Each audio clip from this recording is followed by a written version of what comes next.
Kwa Kizungu. I have thought it is important that we have this conversation today. As you know, there is a plan by government to sell the GOK stake in Safaricom PLC, and as Kenyans can recall, Safaricom share was trading at 45 shillings in the year 2021, even before Safaricom had invested heavily in Ethiopia, an investment that is coming up very well. And I want to laud actually Safaricom. It has a very good management and board, and no wonder it is one of the best companies in Africa and the best in our region. So they are doing a good job. And therefore the issue here to me is not about Safaricom, but it's more about the government, because they are the owners of the stake they are selling.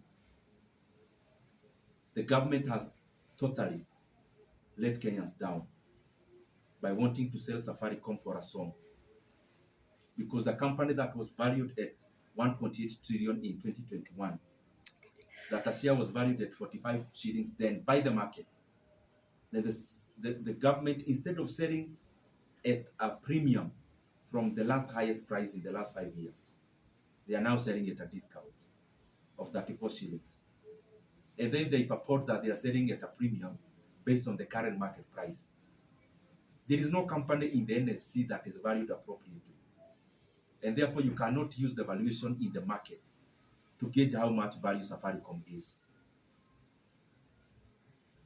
Secondly, in other words, if you actually look at it from that angle of 2021, valuing Safaricom at less than 2.5 trillion is at a valuing Safaricom, and it should not be the case. The best thing the government ought to have done is actually to divest Safaricom into 3 entities.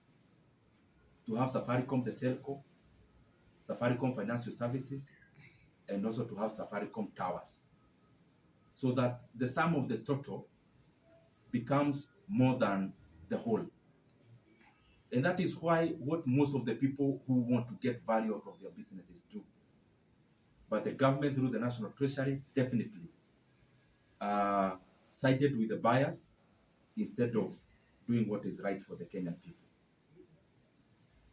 The other thing I want to talk about is the fact that this deal is funny in all ways. That beyond the government selling 15% and netting in around 204 billion, they actually are also receiving dividend in advance. In other words, they are taking a loan and mortgaging the dividend for the next many years. So I'm asking those people who are making these decisions, where are you planning to take Kenya? That all the decisions you are making is about mortgaging our country in the future. Kenya will still be here for the next 5 years. It will need the dividends to run the development agenda. I think it is not good that we continue with this kind of recklessness, because the ramifications will be dire. Lastly, Kenya has built roads since independence. If you move from Nairobi here, you'll go to Isiolo, you'll go to Marsabit, all the way to Moyale. There is a very good Class A road built by the government of President Mwai Kibaki, and the people there are not made to pay for that road. If you move from here, you go up to Hispania border, our border with Tanzania. The entire road is tarmac, but Kenyans don't pay to use that road. If you move from here to Namanga border, it is a tarmac road which was built by Kenya. Kenyans are not made to pay for that road.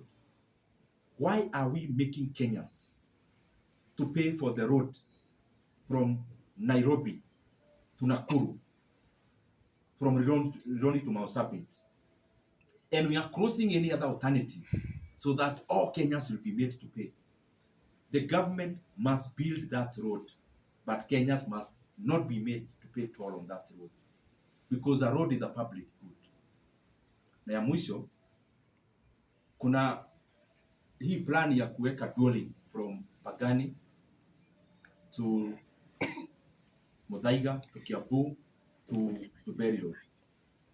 That plan was there in 2021, 2022. It had been completed.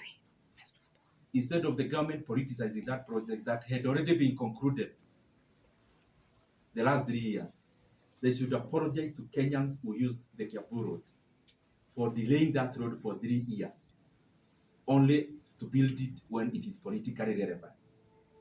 That road was to start the works in 2022, but of course, the delays had to be orchestrated so that the road is built around when it is politically relevant for that to happen. Otherwise, Kenya is still borrowing 1.25 trillion shillings every year. Kenya is borrowing 3.5 billion every day, including today. And Kenyans must start asking questions about where are these loans going? Where are these debts going? That you are borrowing a net borrowing of 3.5 billion every single day. But to do development, we have to do PPP, and we have to do illegal loans, or we have to sell safaricom. Where are all these debts going if we have then again to burden Kenyans in the future? Na ya mwisho, even as the government gives us grandiose plans, they must also meet the welfare of the basics. Free basic education is the bare minimum Kenya expects from government. And we expect the government to rescind the decision they have of trying to cut off capitation from January and to add school fees for the scholars from January. That will not happen in this country. They must know what to do, but the issue of adding school fees cannot be a discussion in Kenya. And the issue of confirmation of JSS teachers into permanent and pensionable must also be done immediately, because they were in internship for 1 year. 1 year is ending. The government should not think about renewing internship. The plan should be about confirming them into PNP.